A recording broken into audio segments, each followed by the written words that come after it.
Some stories seem almost too incredible to be true. This is one of those stories. His name is Li Shufu. Today, that name is synonymous with one of the largest automotive empires on the planet. His journey is a powerful reminder that the greatest empires are not always inherited. Sometimes, they are built from scratch. It is about the power of an idea when it is held by a person with relentless determination.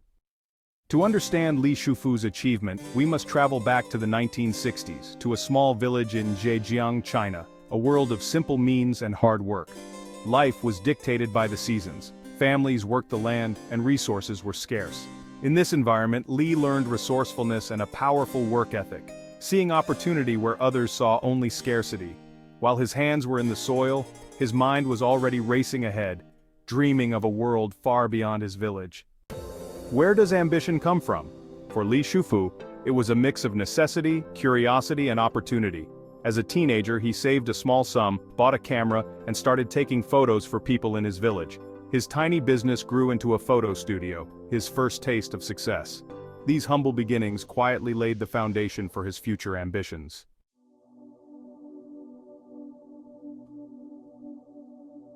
Li Shufu's story is not one of sudden genius but of gradual, persistent observation. It began with the world immediately around him. In his rural village, life was a constant exercise in making do. Nothing was ever thrown away. Every object held the potential for a second, third, or fourth life. This was the environment that shaped his mind. He didn't just see a broken radio, he saw a collection of wires, magnets, and circuits. He saw a puzzle waiting to be solved. This was not a formal education in engineering. It was a practical education in how the world worked, learned through touch, trial, and error. His fascination was not limited to small electronics. He was captivated by anything with moving parts.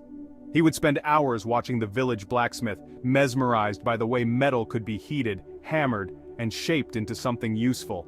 He observed carpenters, learning how pieces of wood could be joined together to create structures far stronger than their individual parts. This was his real classroom. The lessons were not on a blackboard, but in the skilled hands of the craftsmen around him. He absorbed every detail, storing away knowledge about materials, mechanics, and the art of creation itself. This curiosity soon turned into a desire to build. His earliest projects were born from this deep-seated need to understand things by taking them apart and putting them back together. He would collect discarded components, anything he could find. He would tinker for hours, trying to figure out how they worked. His family's small home became his first laboratory. It was a space filled with salvaged parts and half-finished experiments. To others, it might have looked like a pile of junk. To Li Shufu, it was a treasure trove of possibilities, a library of mechanical secrets waiting to be unlocked. This period was crucial because it taught him a fundamental principle that would guide his entire career. Innovation does not always require new inventions. Often it comes from finding new ways to combine existing ideas. It comes from looking at what everyone else discards and seeing its hidden value. This mindset, forged in the scarcity of his youth, would become his greatest asset. He was learning to think like an entrepreneur long before he even knew what the word meant. He was learning to see problems not as obstacles, but as invitations to create something new from the old. Li Shufu's journey began with a simple problem: how to keep things cool in rural Zhejiang, where refrigerators were a luxury. With salvaged parts and relentless trial and error, he built a homemade cooling device. This small success sparked a business, as he turned discarded scraps into valuable refrigerators for his community, planting the seeds of a manufacturing empire.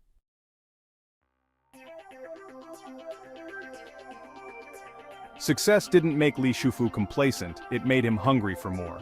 He realized his self-taught skills had limits and that China's rapidly changing economy demanded more. So, despite his business success, he went back to school, earning degrees in economics and mechanical engineering. University transformed him. He connected hands-on experience with formal theory, gaining a new framework for innovation. This education bridged the gap between village tinkerer and future industrialist.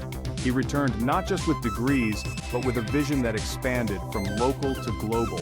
Now, he wasn't just thinking about what he could build, he was thinking about the company and legacy he could create.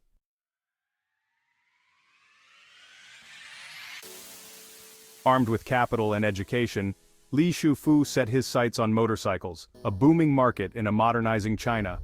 He founded Geely, betting everything on this new venture. Without state backing, he acquired a struggling manufacturer for its factory and license. Li reverse-engineered Japanese bikes determined to make affordable, quality motorcycles for everyday people. He was hands-on, pushing his team for innovation and efficiency. Geely's focus on value, quality at a price the average person could afford, became its core philosophy. The factory buzzed with activity, and Li's relentless drive set the tone. Geely motorcycles soon became a symbol of accessible mobility in China.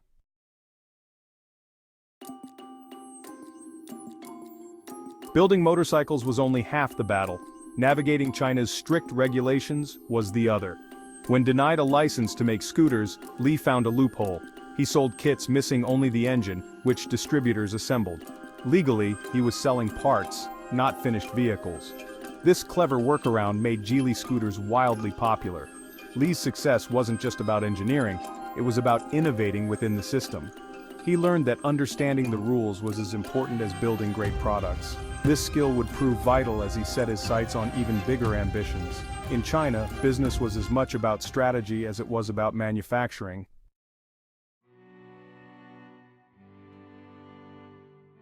Geely's motorcycle success led Li to try real estate, a move that nearly ruined him. Lacking experience, he lost millions and faced near bankruptcy. The failure was humbling, forcing him to sell assets and refocus on his strengths. It taught him the importance of focus and sticking to what he did best, manufacturing. Chastened but wiser, Li doubled down on transportation. From then on, all his energy and ambition would be aimed at one audacious goal: building cars. The real estate disaster became the turning point that defined his future.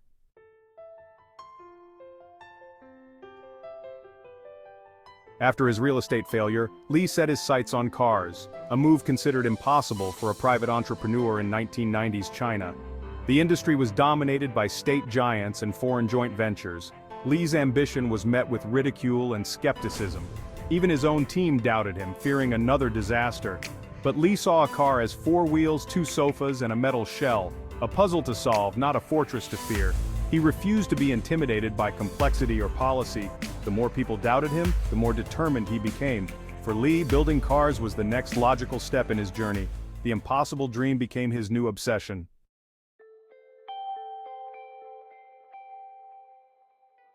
Knowing he'd never get official approval, Li secretly built a car factory under the guise of expanding motorcycle production. He studied global manufacturing, hired experienced engineers, and reverse-engineered a Mercedes-Benz to learn every detail. With basic tools and relentless determination, his team built Geely's first car by hand.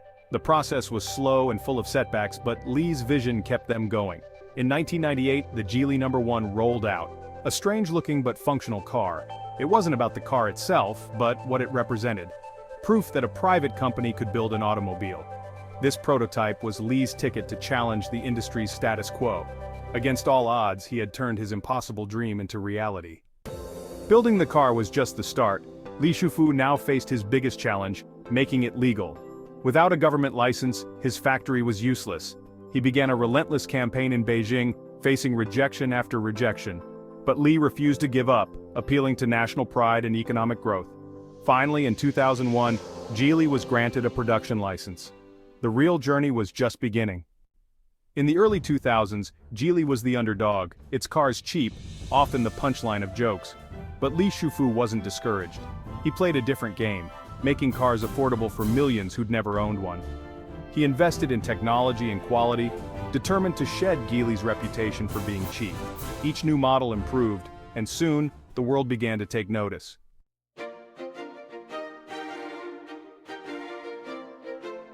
By the late 2000s, Geely was a successful Chinese car company.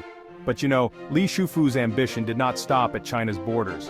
He wanted to build a truly global automotive group. He needed a world-class brand, advanced technology, and access to established international markets. So he set his sights on a target so audacious that it seemed even more impossible than his initial dream of building cars. He wanted to buy Volvo, the Swedish icon known for its legendary commitment to safety, quality, and Scandinavian design. It was, honestly, a brand that was the very antithesis of Geely's early reputation. The opportunity arose from a global crisis. In 2008, the financial world collapsed, and the American auto industry was brought to its knees. Ford Motor Company, which had owned Volvo since 1999, was desperate for cash to survive. It decided to sell the Swedish brand. When Li Shufu announced his intention to buy Volvo, the reaction was one of pure shock and skepticism.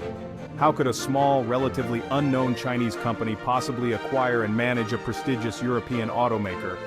The press called it a snake swallowing an elephant. Many predicted a culture clash that would destroy Volvo's unique identity. Li Shufu, however, saw it differently. He had a deep and genuine respect for Volvo. He didn't want to absorb it or change it into a Chinese brand. He saw it as a crown jewel that needed to be polished, not melted down. He spent months convincing Ford, the Swedish government, and the powerful Volvo unions that he was the right custodian for the brand.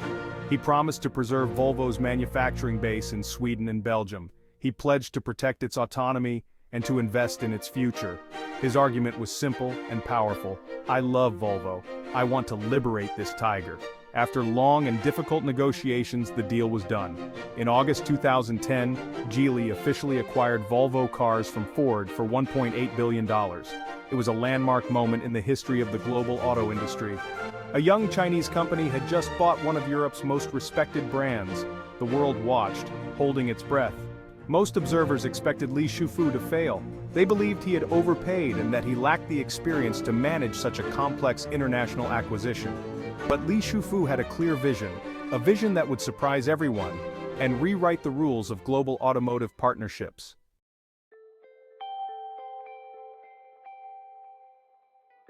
The world expected Li Shufu to behave like a typical corporate raider. They thought he would slash costs, ship production to China, and strip Volvo of its valuable technology to bolster his own Geely brand. But actually, he did the exact opposite. His approach was revolutionary in its simplicity and wisdom. He famously summarized his management philosophy as, "Geely is Geely, Volvo is Volvo." He understood that Volvo's greatest asset was its unique brand identity, its Swedish heritage, and its reputation for safety. His job was not to change Volvo, but to empower it. He set up a governance structure that gave Volvo's management team in Gothenburg, Sweden, complete operational freedom. He appointed a new board but kept the leadership team in place. He acted not as a dictator but as a supportive chairman and a long-term investor. He injected billions of dollars into the company, providing the resources Volvo needed to develop a new generation of vehicles, engines, and technologies. For the first time in years, Volvo was free from the bureaucratic constraints of its former American parent. It was liberated, just as Li Shufu had promised. The results were nothing short of spectacular. Freed from constraints and fueled by Geely's investment, Volvo entered a renaissance. It launched a series of critically acclaimed and commercially successful models, like the XC90 SUV. Its sales soared, particularly in the booming Chinese market, where Geely's knowledge provided a huge advantage. Profits returned, and the brand was revitalized. The partnership became a case study in how to conduct a successful cross-border acquisition. Li Shufu had proven that a Chinese company could own a Western brand while respecting its culture and fueling its growth. This success with Volvo became the blueprint for Geely's global expansion. It gave Li Shufu the credibility and the confidence to make further strategic moves. He acquired the iconic British sports car maker Lotus, bought a major stake in Malaysia's Proton, and even became the single largest shareholder in Daimler, the parent company of Mercedes-Benz. The farmer's son from Taizhou was now a global power player, sitting at the same table as the industry titans who had once dismissed him. He had not just built a car company, he had built a new kind of global automotive empire, founded on partnership, respect, and a relentless long-term vision.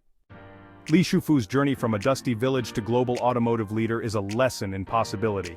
He began with no wealth or connections, just curiosity and belief in learning and building.